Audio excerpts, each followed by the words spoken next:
오늘은 마가복음 세 번째 시간으로 2장 13절부터 3장 35절까지의 내용으로 이야기를 한번 살펴보겠습니다.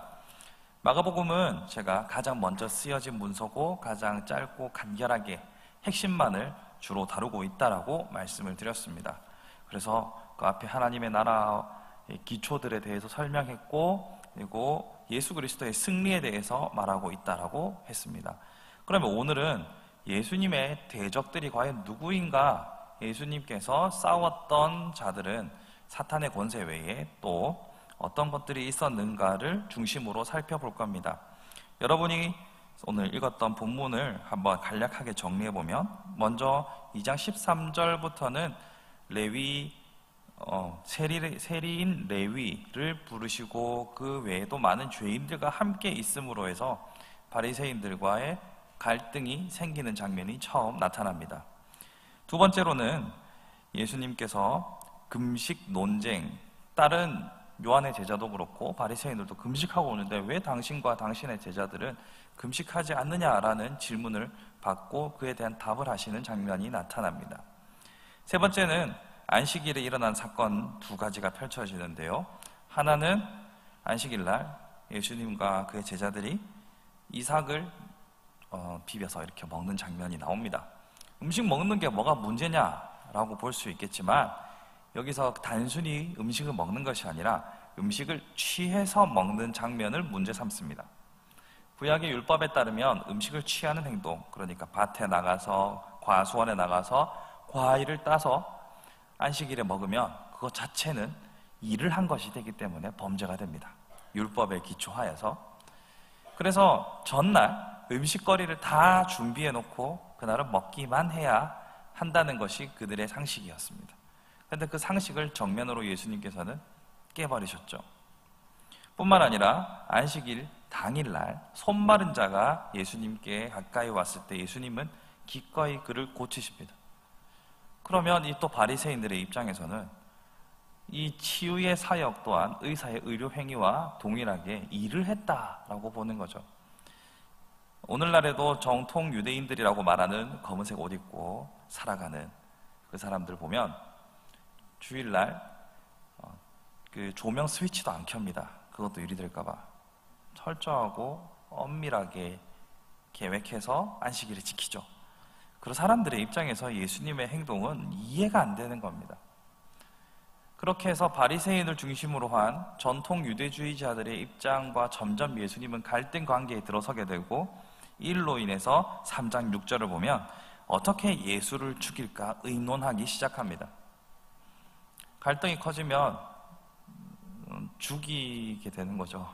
사람과 사람 사이에서도 갈등이 점점 커지면 정말로 말로만 너 죽여버린다라고 하다가 실천에 옮기는 사람도 있고 그렇지 않은 사람도 있지 않습니까? 이들은 이제 예수를 죽이고자 본격적으로 논의하게 됩니다. 마가복음 시작된 지 몇 장 됐다고 벌써부터 예수님을 죽일 모의를 시작하게 됩니다.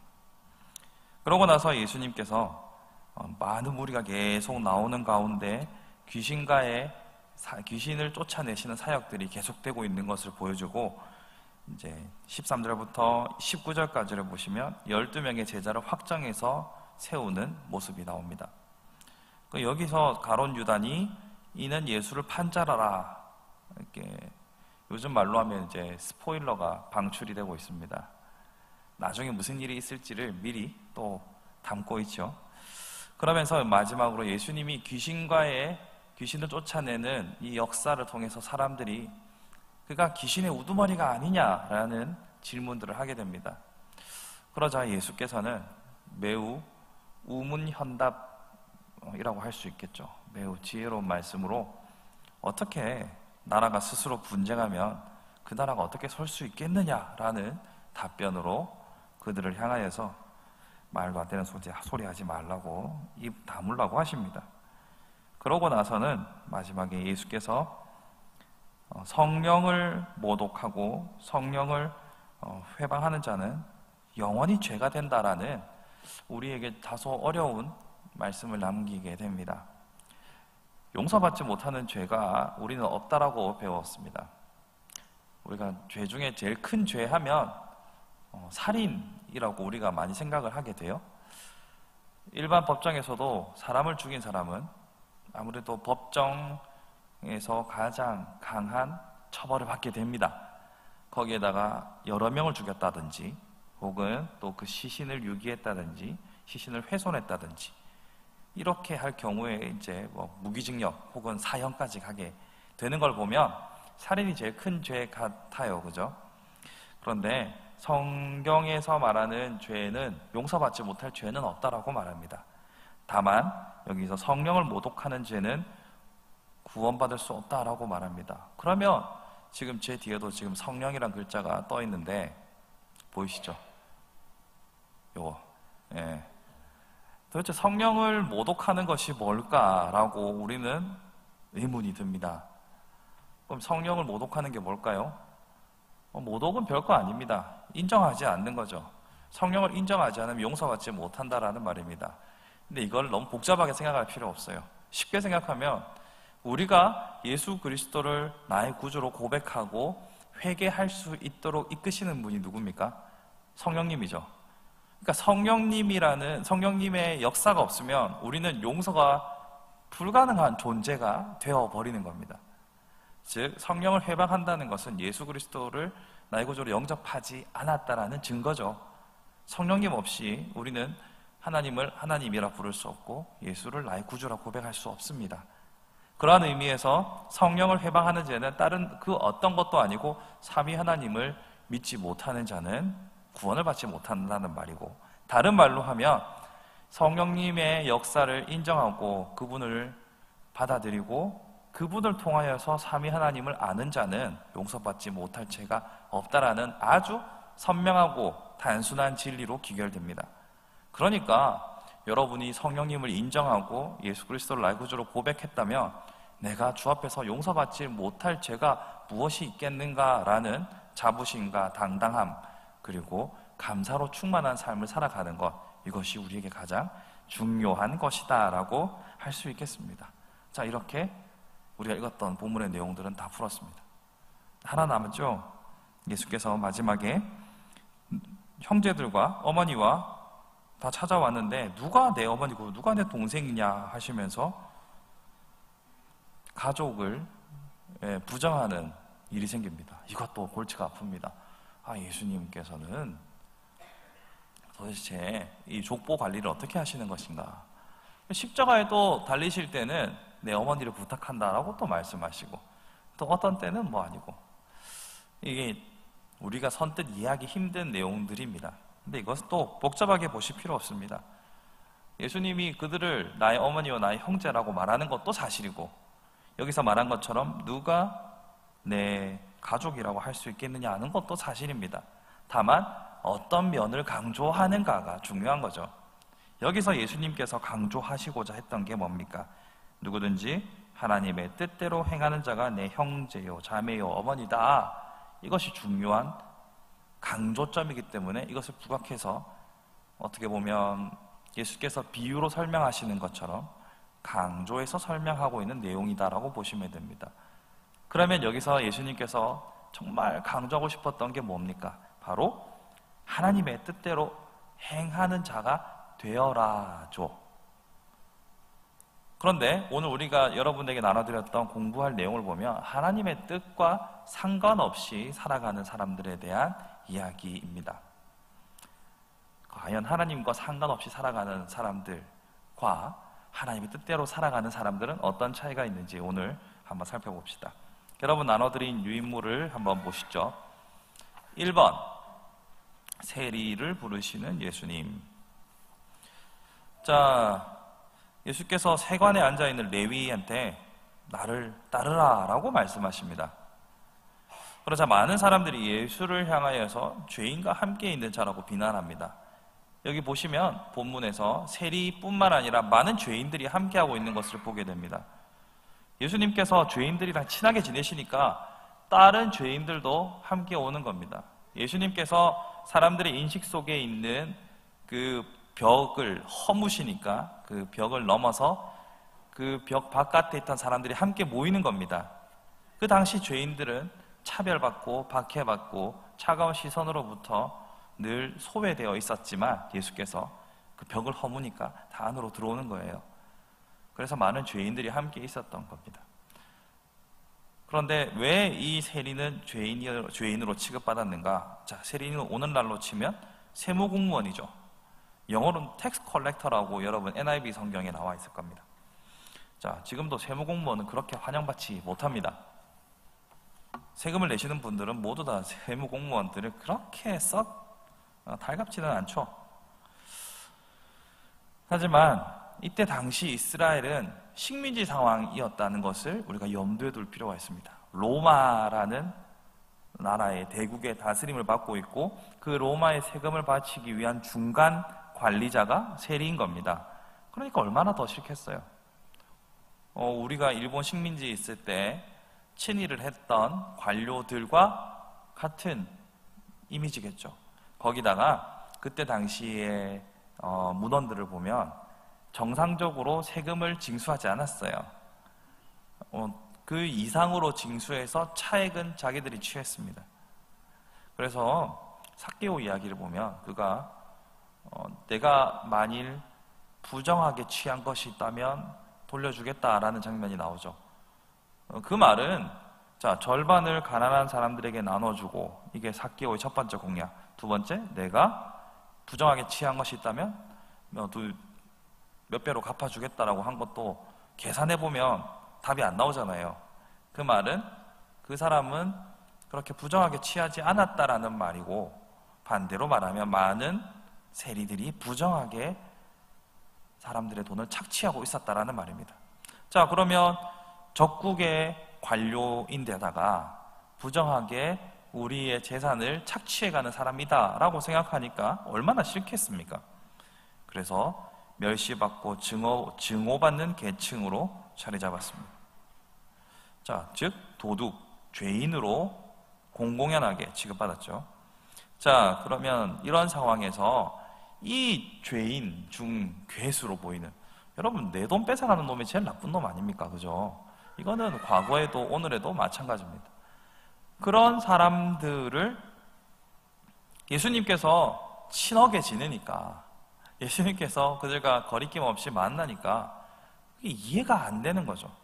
근데 그냥 단순히 이해가 안 되는 수준을 넘어서서 이거는 다른 문제가 또 하나 있습니다.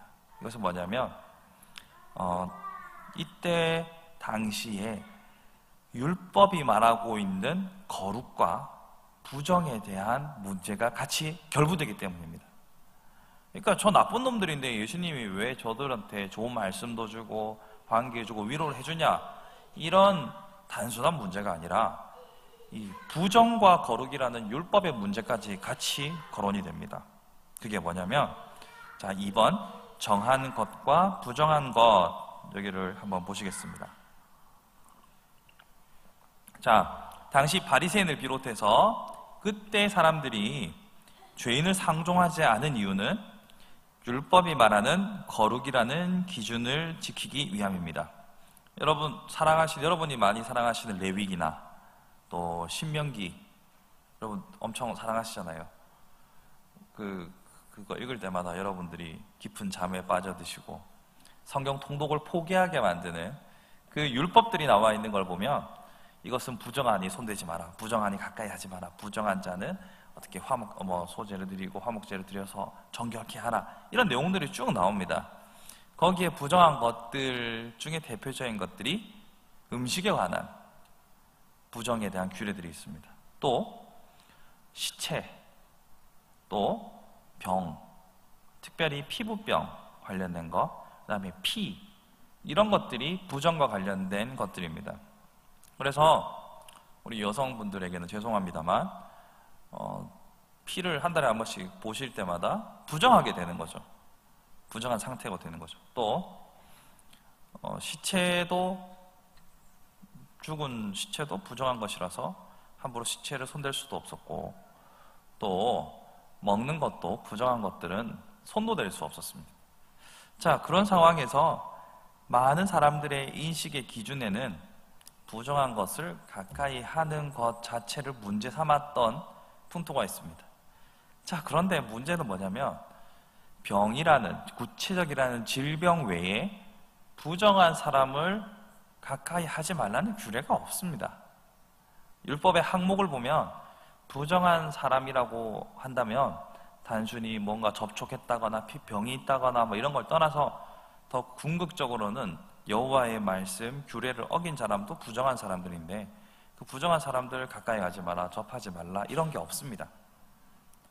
그냥 이 부정이라는, 그리고 거룩과 부정이라는 이 개념이 확대 해석되어서 오히려 사람을 향하여서 차별을 만들어내는 잘못된 행태가 흘러온 거죠, 역사를 따라서. 우리 이런 거를 전통이라고 하지 않고 관습이라고 말합니다. 자, 성경에서 범죄한 사람을 격리하고 그들과 관계도 맺지 마라, 손을 털어라 이렇게 말하지 않습니다.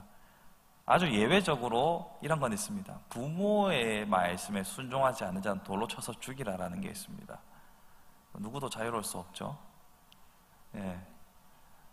부모가 되어서도 여러분의 어린 적을 생각해 보면 그렇게 부모의 모든 말씀에 순종한 자라고 할 수는 없을 겁니다. 그런데 그것은 아주 드문 케이스이고, 범죄한 자들을 향하여서 율법이 말하는 것, 간단히 예를 들어서 도둑질의 경우에는 그대로 갚아주어라 라는 규례가 있지, 그들의 무리에서 뽑아내고 그들을 돌로 쳐서 죽이고 그들과 관계하지 말라라고 가르친 적이 없습니다. 하지만 이것이 이스라엘 사람들은 이 법을 오해해서 죄인들을 향하여서 차별과 멸시의 대상으로 삼았습니다. 이건 성경이 요구하는 태도가 아닙니다. 성경이 요구하는 태도는 오히려 그럼에도 불구하고 이웃을 사랑하라라고 명령하는 겁니다. 그런데 왜 이런 것이 이스라엘 사회 안에 자리 잡게 되었을까를 한번 생각해 볼 필요가 있죠.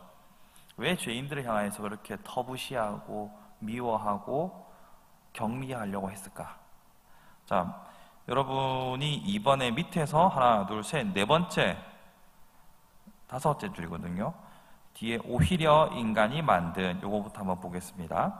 오히려 인간이 만든 증오와 멸시를 공식적으로 합리화하는 잘못된 관습입니다 라고 나와 있죠. 자, 밑줄 쫙 그어주시고요. 여기에 여러 가지 의미를 담고 있는 문장이기 때문에 제가 한번 풀어드리겠습니다. 자, 우리가 죄인들을 미워하는 이유를 한번 생각해 보면, 누군가에게 피해를 끼쳤기 때문에, 혹은 누군가의 생명을 앗아갔기 때문에, 혹은 누군가의 마음을 아프게 했기 때문에 그 죄인들을 미워하는 것이 당연하다라고 생각하는 것이 인지상정입니다. 그런데요, 잘 생각해 보면 우리가 범죄한 사람들을 미워할 때의 마음 중에 우리 깊은 내면을 보면 나도 그렇게 하고 싶지만 법이나 사회적인 제도 때문에 못해서 생기는 질투도 포함되어 있습니다. 나 아닌데 이렇게 하실 수도 있습니다만 그런 분들도 있습니다. 하지만 많은 사람들의 경우 다른 이들의 범죄를 바라보면서 나도 하고 싶은데 못했는데 저 사람이 했다라는 사실 때문에 느끼는 질투도 포함되어 있습니다. 그래서 더욱더 미워하게 되고, 그 율법을 기초로 해서 우리의 미움과 우리의 멸시가 공식적으로 인정받게 만드는 관습이 이 안에 자리 잡은 거죠. 왜냐하면 그냥 내가 미워하기에는, 그냥 내가 저 사람을 터부시하기에는 아무리 죄인이라고 하나 내가 누군가를 미워한다는 것은 또 한편으로 깨림직하거든요. 그런데 저 사람에게 주홍글씨를 씌워서 집단적으로 저 사람을 미워하면, 나만 미워하는 게 아니라 저 사람도 미워한다는 게 보이면 나의 미움이 좀 가볍게 여겨집니다. 설명이 너무 어려운가? 어쨌거나 그렇습니다.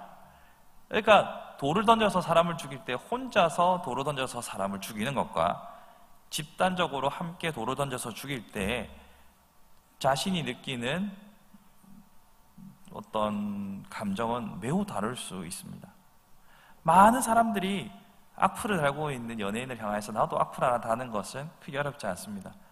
근데 많은 사람들이 칭찬을 올리고 있는 사람에게 나는 그렇게 생각 안 해 라고 하면서 비판하는 것은 조금 망설여지게 되는 거죠. 마찬가지로 우리가 오늘 예수님 시대에 예수님께 욕을 있는 대로 다 들어먹었던 바리새인들의 삶을 살지 않기 위해서는 우리 자신을 한번 살펴볼 필요가 있습니다. 즉, 내가 범죄한 사람을 향하여 하는 태도가 단순히 저 사람 때문에 피해를 입은 사람이 얼마나 힘들었을까 여기에 주목하는 것이 아니라, 만약 내 안에 가지고 있는 어떤 시기의 형태가 있다면 그것은 회개해야 할 대상이 되는 겁니다. 이것을 잘 아는 사람은 타인의 잘못 앞에서, 타인의 범죄 앞에서 그 사람을 질타하기보다 나는 그런 위험 요소가 없을까? 나는 그 범죄로부터 자유할 수 있을까? 저 사람은 드러난 죄인이고 나는 안 드러난 죄인이 아닐까? 이런 생각으로 방향을 바꿀 수 있습니다. 그런데 타인의 범죄 앞에서 나를 보지 못하면 우리는 무비판적으로 그 사람을 비난하다가 예수님께서 마지막 날 심판대에서 야, 너는 사랑을 실천해봤냐? 라고 했을 때 죄송합니다 밖에 또 못하는 거예요. 그런 의미에서 우리는 타인의 범죄 앞에서 우리의 시기와 질투가 작동하는 것이 아니라 나를 돌아볼 수 있는 그런 자세를 유지하는 것이 중요합니다. 자, 그래서 계속 이어서 읽어보면 성경은 이웃을 사랑하라고 명령하고 있지 죄인을 미워하라고 결코 가르친 적이 없습니다. 맞죠? 죄인을 미워하라고 가르치지 않았습니다. 그러한 의미에서 바리새인과 이스라엘 백성이 보이는 태도에 대하여 예수께서 몸소 옳지 않다는 것을 보여주시는 장면이다라고 볼 수 있습니다. 자, 아울러서 보시면 우리는 당시의 사람들처럼 죄인을 경멸하고 고립시키는 일에 대하여서 다시 고민해 봐야 합니다. 만일 우리의 삶의 태도가 그들과 크게 다르지 않다면, 여기서 말하는 그들은 바리새인과 당시 이스라엘 사람들을 말합니다. 이미 예수님의 가르침으로부터 멀리 떠나온 겁니다. 물론 죄인들과 함께 한다는 것은 매우 불편한 일일 수 있습니다. 불편하죠. 나도 혹시 피해를 입지 않을까? 혹은 나도 저 죄에 영향을 받지 않을까? 그런 불편함이 생깁니다. 금묵자흑이라는 말 여러분 다 이렇게 아시는 표현입니다. 먹 가까이 있으면 니도 시커멓게 된다. 맞죠? 금묵자흑이라는 말에서도 알 수 있는 것처럼 나쁜 영향을 받을까봐 우리는 두려워서 문제 있는 아이들과 나의 자녀가 가까이 있는 것에 대해서 경계를 일으키는 부모님들도 있습니다. 하지만 죄인을 부르러 오신 예수님을 생각하면 이러한 구분은 복음 전파와 이웃사랑이라는 과업을 근본적으로 틀어막는 결과를 낳게 되지 않을까요? 자, 예수께서 분명히 마가복음 2장 17절에서 우리가 읽었던 본문입니다. 나는 의인을 부르러 온 것이 아니요 죄인을 부르러 왔다라고 말씀하십니다. 그래서 예수 그리스도께서는 의로우셨지만 죄인들과 가까이 했습니다. 자, 그러면 우리는 의롭다 칭함받은 자들로서 죄인을 예수께로 다시 인도하려면 죄인들 가운데 들어가야 되는 거 아닙니까? 근데 죄는 다 죄인데 우리 안에 죄를 등급을 막 매겨요. 그래서 이 정도 죄인, 자, 많이 드러난 죄인은 가까이 할 수 없습니다. 많이 드러나지 않은 죄인은 나의 친구가 될 수 있겠군요 라고 우리가 스스로 등급을 매겨요. 그리고는 우리가 관계하는 사람을 취사 선택합니다. 그렇게 한다면 우리의 복음이 전해질 수 있는 가능성을 근본적으로 막는 결과를 낳게 됩니다. 물론 범죄의 영역은 조금 다를 수 있어요. 그러니까 범죄자, 즉 나라가 정한 형법 혹은 민법 여러 가지 법들이 있잖아요. 그 법의 기초에서 범죄한 사람들은 우리도 두려움을 가질 수 있습니다. 물론 그럴 수 있어요. 그런 것까지 여러분들을 비난하는 게 아닙니다. 그냥 우리가 봤을 때 저 사람은 좀 죄인이다, 더럽다, 부정하다, 가까이 하기 힘들다 라는 기준을 가지고서 자꾸 사람을 걸러내면 누구를 전도할 수 있겠나요? 그런 의미에서 우리는 복음 전파와 이웃사랑이라는 과업을 늘 중심으로 생각해야 합니다. 그렇기 때문에 우리의 삶에서 바리새인의 모습이 있지는 않는지 늘 주의하여 살피는 태도가 중요합니다. 바리새인들은 부정하다 싶으면 무조건 차단했습니다. 그리고 사회적인 힘을 통해서 저 사람이 회개하고 돌아오든지 아니면 이 사회에서 격리되든지 그 취사 선택을 강요했습니다. 그런 자들을 향하여서 예수님은 너희들의 방식이 옳지 않다라고 말했던 거죠. 근데 이게 바리새인들이 이 시대에만 한정해서 존재하는 사람들이 아닙니다. 바로 우리도 이런 사람들이 될 수 있다는 거죠. 즉, 내가 가지고 있는 기준에 맞는 사람만 오케이, 아닌 사람은 잘라내면 우리도 동일하게 이 시대의 바리새인이 될 수 있다는 겁니다. 자, 다음 장으로 넘어갑니다. 자, 당시 예수님의 행적은 오늘 우리의 생각과는 달리 파격적으로 상식에 역행하는 일이었습니다. 우리가 신약 성경을 계속 보다 보면 예수님이 하시는 일들에 대해서 당연히 그렇지, 예수님은 그렇게 하셨지 라고 생각이 들 수 있지만, 이때 당시 2000년 전에 이스라엘 백성이라고 여러분들을 가정해 보면 여러분들의 입장에서도 예수님은 마음에 안 듭니다. 파격에 파격을 이어가신 분이거든요. 성전이 무너진다고 하셨지 않나, 나는 저 사람들과 상종하고 싶지 않은데 저 사람들의 친구가 되어주시고, 그런 걸 보면 예수님은 파격의 길을 계속 걸어가셨고 우리도 바리새인처럼 되지 않으리라는 보장이 없습니다. 그 말을 오늘날 적용하면 우리도 오늘날 이 시대에 바리새인이 될 가능성을 가진 사람들입니다. 왜냐하면 현 시대에 이게 왜 이렇게 되죠? 날라갔네요. 왜냐하면요, 우리는 아까 제가 관습이라는 걸 말씀드렸잖아요. 관습에 익숙한 사람들이기 때문입니다. 이걸 한번 생각해 보셔야 돼요. 여러분들은 얼마나 많이 고민하고 얼마나 많이 생각을 하고 살아가시는지 모르겠습니다. 사람마다 차이는 있어요. 그런데 어느 순간 사람은 익숙한 것을 따라가게 되어 있습니다. 그러니까 내가 지금 하고 있는 것들이 왜 옳은지, 혹은 이게 왜 문제가 되는지, 나와 입장이 다른 사람들은 왜 그렇게 생각하는지 끊임없이 고민하지 않으면 몸이 익숙한 대로 마음과 생각도 따라갑니다. 세대 간의 갈등은 여기서부터 시작되거든요. 우리가 익숙해왔던 문화와 다른 세대가 가지고 있는 익숙한 문화는 같을 수 없습니다. 같으면 이상한 거죠. 애가 늙은이처럼 살아가면 그거 이상한 거죠. 그래서 우리는 언제든지 바리새인이 될 가능성을 안고 살아가는 겁니다. 비판적으로 자신의 몸에 익숙한 것들에 대해서 생각하지 않으면요, 얼마나 시대에 따라서 기독교 문화도 달라졌는지 여러분들도 아시지 않습니까? 더 거슬러 가볼까요? 초대 교회, 초대 한국 교회의 교회 모습은 기역자였어요. 그죠? 그래서 이쪽 앞에 강대상이 있고 교회가 기역자로 돼 있어가지고 한쪽은 여성도, 한쪽은 남자 성도, 남녀 7세 부동석이 교회에도 엄밀하게 적용됐습니다. 성경에 그런 거 안 나와 있거든요. 그랬던 교회입니다. 그리고 교회 입구에 곰방대 거리가 있었어요. 곰방대 거리. 곰방대 거리.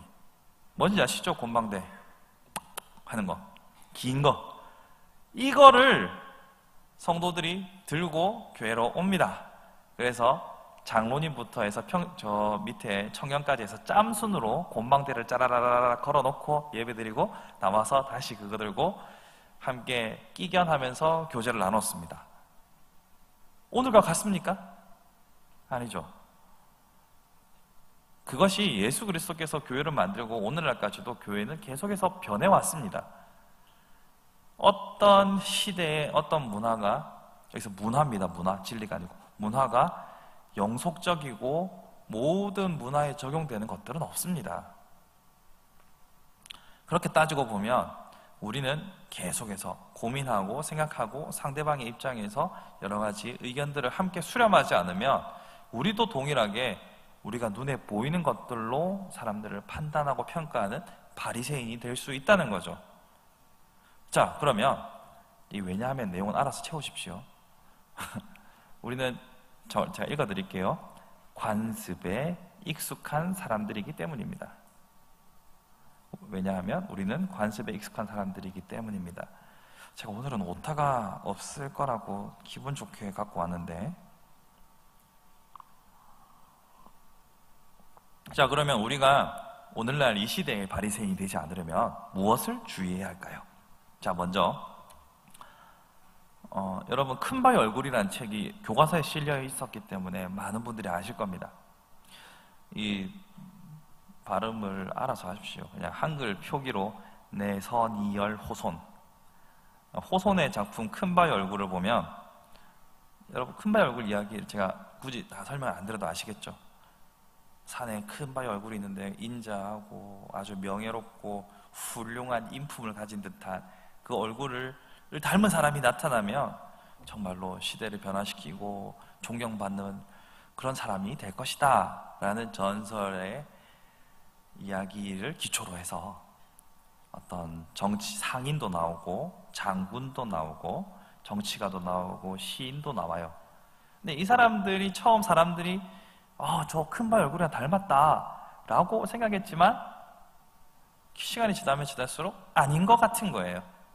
근데 결국 누가 그 큰바위 얼굴을 닮은 인물이냐 하면 어니스트라는, 이름만 들어도 정직하게 생긴 이 어니스트라는 그 동네에서 떠나지 않고 계속해서 살아왔던, 계속 그 큰바위 얼굴을 바라보며 큰바위 얼굴을 닮은 사람이 나타나기를 기대했던 어니스트, 이 사람이 결국 큰바위 얼굴과 닮은 사람이었더라 라는 이야기죠. 자, 이걸 보면 우리가 늘 바라보고 늘 묵상하는 것이 그 사람의 삶을 결정짓는다라는 사실을 상기하게 만듭니다. 즉, 이 어니스트라는 주인공이 늘 바라보고 동경하고 자기는 아니겠지만 그런 인물이 나타나기를 바라보면서 계속 바라봤잖아요. 그러다 보니까 어느새 자기도 모르게 그 큰바위 얼굴처럼 닮았다. 이거를 바탕으로 해서 우리는 주변 인물 혹은 주변의 환경의 영향을 끊임없이 받고 있다는 사실을 생각하게 됩니다. 여러분도 여러분의 행동 양식에 영향을 끼친 사람들이 있을 거예요. 우리 함께하는 교회에서 신앙생활을 시작하신 분들은 처음 자신에게 영향을 끼쳤던 셀장이나 혹은 팀장님들을 닮아가고자 많이 애를 쓰실 겁니다. 그래서 우리는 주변에 늘 좋은 사람, 훌륭한 사람을 가까이 해야 한다고 강박적으로 생각하기 쉽습니다. 자, 그런데요, 여러분 주변에 훌륭한 사람과 괜찮은 사람들만 늘 있습니까? 자, 이 강박 때문에 우리 자녀들을 맹모 삼천지교로 얼마나 애쓰고 고생하십니까? 이 맹모 삼천지교가 이 대한민국의 부동산 시장을 들썩이고 있지 않습니까? 학군 위주로, 맞죠? 그렇게 우리가 늘 애를 씁니다. 그런데 주변에 그런 사람만 둔다는 것은 현실적으로 불가능합니다. 여러분 주변의 사람들 한번 생각해 보세요. 내 주변 사람들은 정말 훌륭하고 괜찮아 라고 생각이 들면 여러분들은 그 사람들에게 왕따를 당할 수도 있습니다. 그럴 수가 없어요. 그렇기 때문에 우리가 주목해야 할 것이 뭘까? 우리가 주변의 영향 아래에서 매이지 않고 살아갈 수 있는 것. 첫 번째는 우리가 관계하는 모든 사람들에게 영향을 받기 전에 먼저 예수님에게 영향을 받도록 모든 순간을 예수님과 인격적으로 교제하는 것이 중요합니다. 자, 내가 관계하는 사람들보다 예수님과 인격적으로 교제하고 만나는 시간이 더 많으면 이 사람들의 영향보다 예수 그리스도의 영향을 더 많이 받게 되는 거죠. 너무나 단순하고 상식적인 거 아닙니까? 물리적으로 접촉하는 시간을 예수님과의 시간이 더 늘어나면 그만큼 더 예수님을 닮아가는 거겠죠. 그런 의미에서 성경은 쉬지 말고 기도하라는 말씀으로 설명을 합니다. 여러분, 쉬지 말고 기도하는 것이 가능하다고 생각하십니까? 불가능합니다. 그런데 이것을 우리의 삶에 구체적으로 실천해 보려면 예수님을 중심으로 모든 상황을 다 묻고 답하는 거예요. 그러니까 내가 뭐 하나 결정할 때도 예수님 이거 괜찮을까요? 예수님이라면 어떻게 하셨을까요? 예수님, 이 상황에서 내가 어떤 판단을 하는 것이 옳습니까? 이렇게 계속 묻는 사람은 늘 예수님과 함께 동행하는 사람이에요. 늘 기도하는 사람인 겁니다. 그렇게 예수님께 계속 붙어 있으면 다른 사람들의 어떤 영향을 받기 전에 먼저 예수의 향기가 묻어나는 사람이 되는 겁니다. 그런 의미에서 첫 번째는 우리는 주변의 영향력이 나를 지배하기 전에 예수님께 깊이 빠져있는 사람이 되도록 해야 한다는 것이죠. 두 번째는 사람을 사람으로 보는 것이 중요합니다. 자, 제가 앞에서 말했던 것처럼 관계성, 관성, 그러니까 늘 해오던 관습에 영향을 받는다고 했잖아요. 근데 이 관습을 따라서 사람을 보는 게 아니라, 그러니까 사회적인 가치와 내 주변 사람들이 가지는 평가에 따라서 보는 게 아니라 사람을 사람으로 보는 것이 진짜 중요해요. 우리가 사람을 사람으로 보지 뭐 짐승으로 보겠습니까? 라고 질문하시겠지만 우리는 저 짐승만도 못한 놈 이러면서 보잖아요. 그죠? 자, 사람을 사람으로 규정하는 것 있잖아요.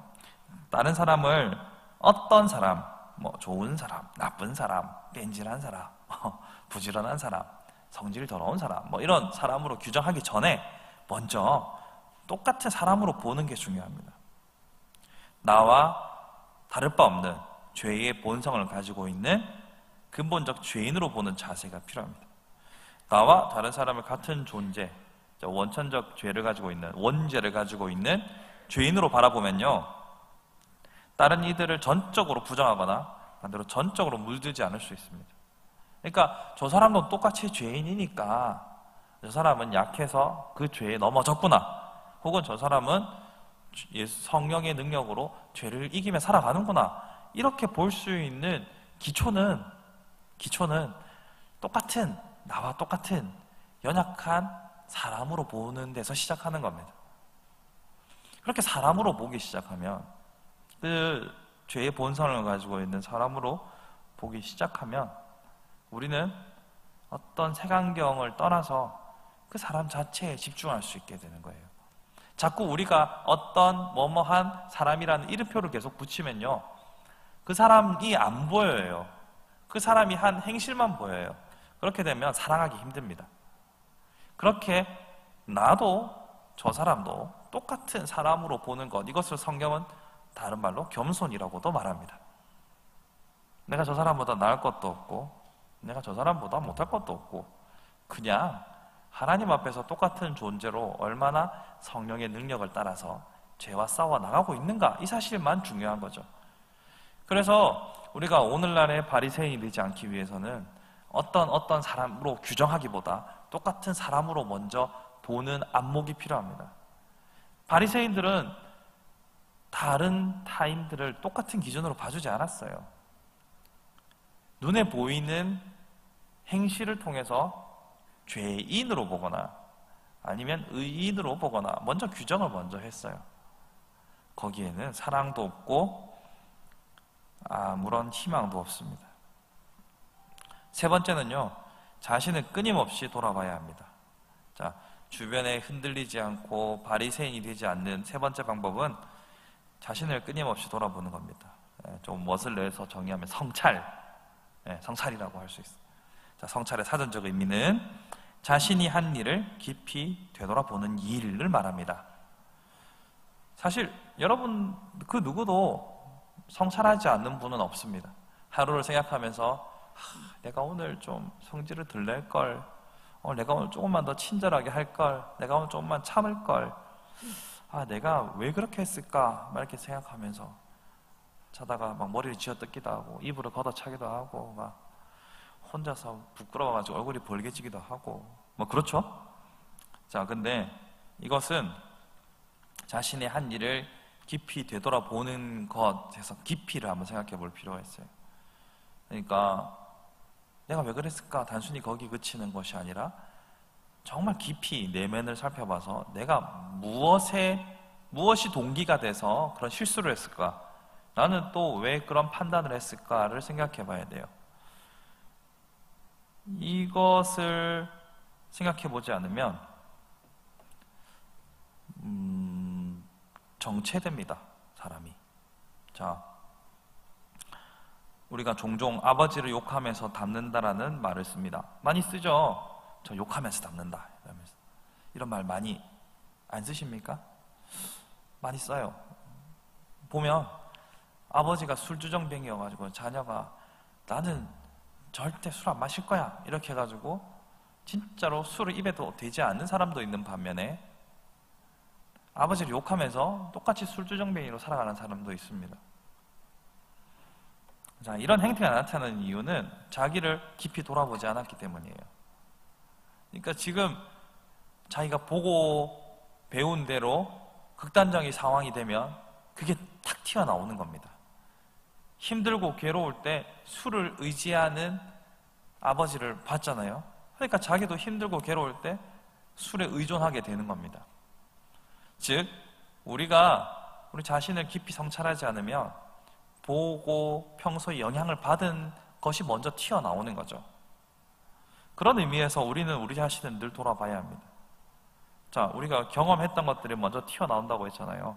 우리가 제일 많이 경험하는 건 우리의 죄성입니다. 그러니까 죄성이 튀어나올 만한 상황이 되면 우리가 깊이 성찰하고 이것은 죄의 결과고 이것은 나의 연약한 부분이다라는 것을 고민하지 않으면 극단적인 상황에서는 죄의 일이 먼저 튀어나오는 거예요. 그렇게 되면 예수님의 제자가 될 수 없죠. 우리의 익숙한 것들로부터 우리가 의심하고 생각하고 고민해야 합니다. 우리가 당연하다라고 생각하는 모든 것들에 대해서 의문을 던져보면 여러분들은 철학자가 되는 거예요. 여러분이 당연히 이건 이렇게 해야지 라는 거에 대해서 스스로 왜? 라고 질문을 해봐야 돼요. 여러분, 순대는 당연히 막장에 찍어 먹어야지라고 생각했지만 부산 빼고는 안 그렇거든요. 초장에 찍어 먹는 동네도 있고 소금에 찍어 먹는 동네도 있습니다. 그러니까 당연하다고 생각하는 것들에 대해서 생각을 다시 해야 돼요. 여러분, 간짜장에 올라오는 계란을 당연하다고 생각하겠지만 그것은 부산 중국집만 그렇습니다. 대구만 가도 안 줘요. 저 대구에 사역할 때 집에서 간짜장을 시키면 집에서 시켜놓고 계란을 굽습니다. 왜냐하면 안 주니까. 여러분이 생각하는 모든 것들에 대해서 당연하다라고 생각하기 전에 모든 것들에 대해서 왜라는 질문을 스스로 던지셔야 됩니다. 그리고 나서 그거에 대해서 성경적으로 답할 수 있을 때 그것은 다른 이들에게도 설득력이 있는 거고 당연한 것이 되는 거예요. 그런데 그렇게 스스로에게 묻고 성찰하지 않으면요, 우리는 바리새인이 되는 거예요. 자, 여러분의 자녀들과 직접적으로 충돌하는 여러 가지 문제들이 있잖아요. 그런 거에 대해서 당연히 그렇게 해야지 라고 하는데 왜?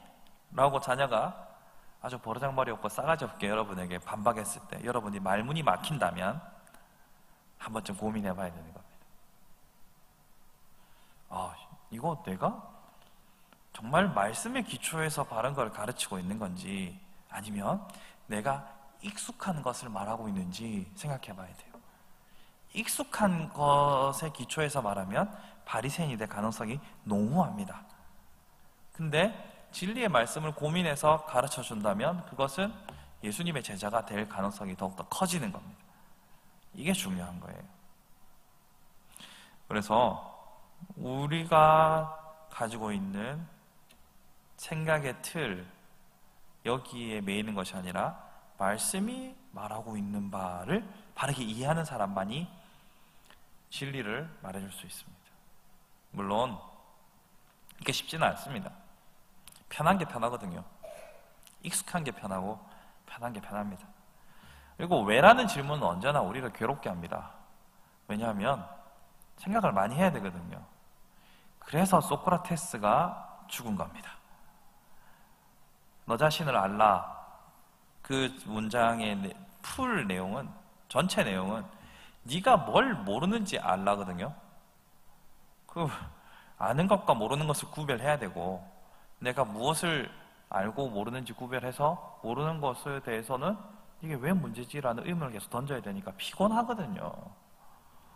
그러니까 죽은 겁니다. 귀찮게 하니까. 여러분, 귀찮은 작업이겠지만 계속해야 돼요. 계속해서 대답할 것을 항상 준비해야 합니다. 그렇게 생각하지 않으면 지금 예수님이 오셔도 우리는 예수님의 제자가 아니라 바리새인이 될 가능성이 더 많습니다. 예수님이 오셔가지고 그 죄인들과 함께 포도주 한잔 하고 계시면 여러분들은 뭐라고 하시겠습니까? 저것은 예수가 아니다. 저것은 죄인이다. 저것은 사입이다. 이단이다. 그렇게 하면 예수님이 우리를 향해서 너 또 바리새인이구나 라고 하시지 않겠어요? 예수님이 이때가 아니라 지금 오신다고 해도 우리는 바리새인이 될 수 있습니다. 근데 다시 말씀으로 돌아가서 말씀이 궁극적으로 뭘 말하고 있는지를 보지 않으면 그렇게 됩니다. 자, 그렇게 해서 4번 다시 사람으로 들어가 보시면요, 안식일에 음식을 취하는 일과 병든 자를 고치는 일을 통해서 예수님은 다시 논란의 중심에 서요. 자, 여러분들이 오늘 읽었던 본문을 보시면 2장 16절에서 바리새인들이, 또 24절에서 바리새인들이, 3장 6절에서도 바리새인들이 나가서 바리새인들과 예수님의 충돌들이에요. 근데 이 충돌들에 있어서 이 모든 이야기들은 명백하게 예수님이 율법을 어겼다라는 거죠. 표면적으로는 율법의 명령을 거스른 것처럼 보여요. 안식일 날 일하지 말라, 쉬어라 라고 말했는데 예수님의 제자들은 음식을 취해서 먹었잖아요. 또 안식일 날 일하지 말랬는데 의료행위를 했잖아요. 이렇게 보면 표면적으로는 어긴 것 같아요. 하지만 마가복음 2장 27절과 3장 4절을 보시면 이렇게 말하고 있어요. 2장 27절을 한번 읽어보겠습니다. 시작.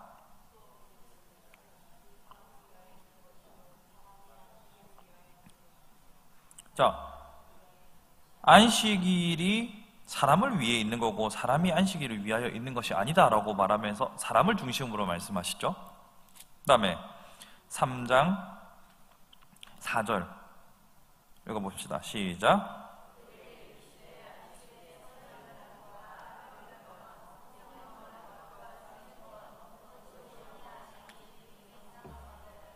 자, 여기서 생명을 구하는 것을 말하면서 사람을 중심으로 이야기합니다. 맞죠? 사람을 중심으로 얘기하는 것, 이것이 매우 중요합니다.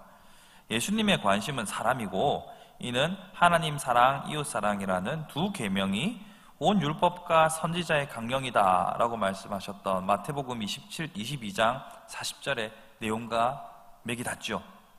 즉 예수님은 지금 가장 중요하게 사람들이 말하고 있는 그 율법 너머에 하나님의 계명을 먼저 말씀하고 있는 거예요.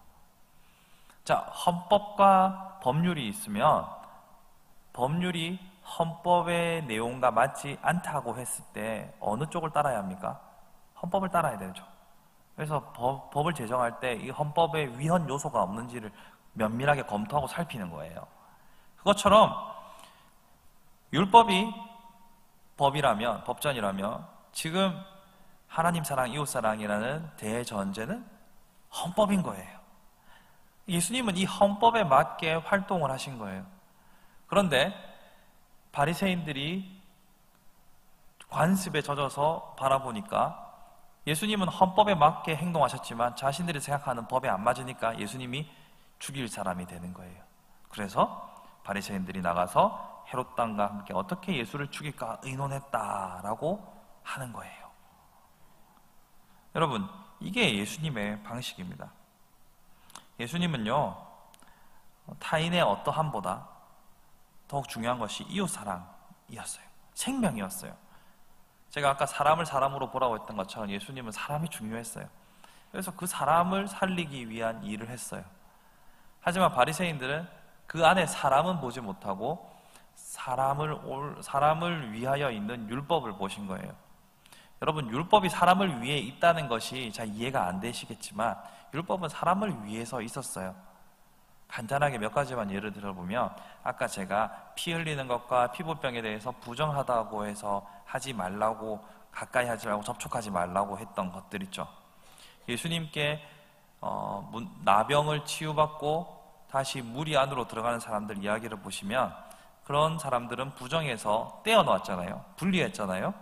이런 것은 차별이 아니라 당시에 위생이 열악했던 상황 가운데 기본적인 위생의 문제를 해결하기 위한 하나님의 은혜입니다.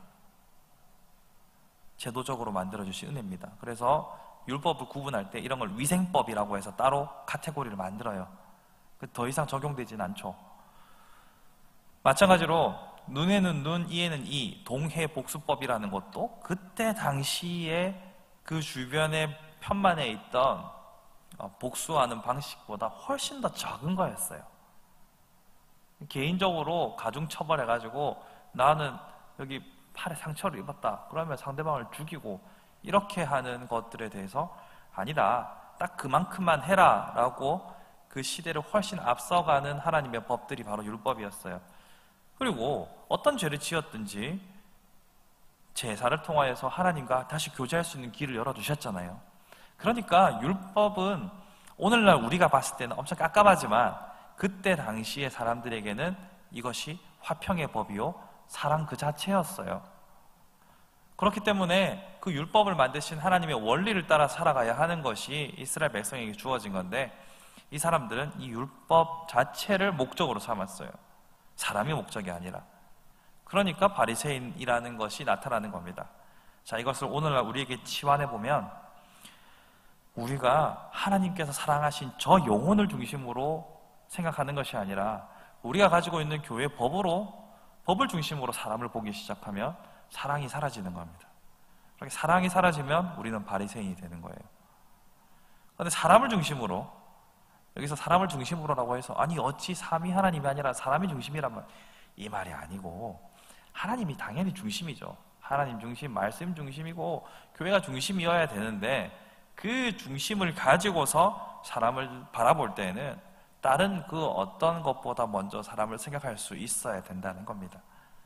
그렇게 사람을 사랑하고 그 사람을 사람 자체로 바라보는 예수님의 관점으로 그 사람을 바라보면 우리는 그때 비로소 용서라는 것을 할 수 있고 포용이라는 것을 할 수 있습니다.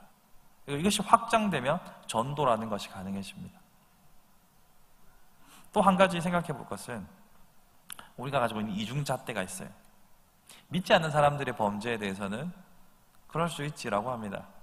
근데 믿는 사람들의 범죄에 대해서는, 믿는 사람들의 죄에 대해서는 어찌 그럴 수 있느냐라는 말을 합니다. 한편으로 맞고 한편으로 틀립니다. 한편으로 맞아요. 성령을 경험했다는 해서 어떻게 그렇게 할 수 있는가? 맞습니다. 그러나 또 한편으로 생각해보면 여러분도 범죄하잖아요. 여러분도 죄 짓잖아요. 말씀드렸죠. 드러난 죄인과 안 드러난 죄인일 뿐이다. 그냥 그 사람에 대해서 실망하기에 앞서 먼저 긍휼히 여기는 마음이 있다면 여러분들은 이미 성숙한 자들입니다. 같은 성도 안에서도 잘못된 모습이 보였을 때 그를 향해서 비난하기보다 저희가 또 넘어졌구나 라고 긍휼한 마음으로 바라볼 수 있다면 여러분들은 바리새인의 위험에서 많이 벗어나신 거예요. 바리새인은 어느 시대나 존재해왔고 오늘날에도 여전히 존재하는 자들이다. 그리고 그것이 내가 될 수 있다라는 생각을 가지고 살아가는 것이 이처럼 중요합니다. 9시가 넘었는데 왜 아무도 반응을 안 하십니까? 9시 4분입니다. 정리하겠습니다. 바리새인은요, 이 한 시대에 특별하게 존재했던 무리가 아닙니다.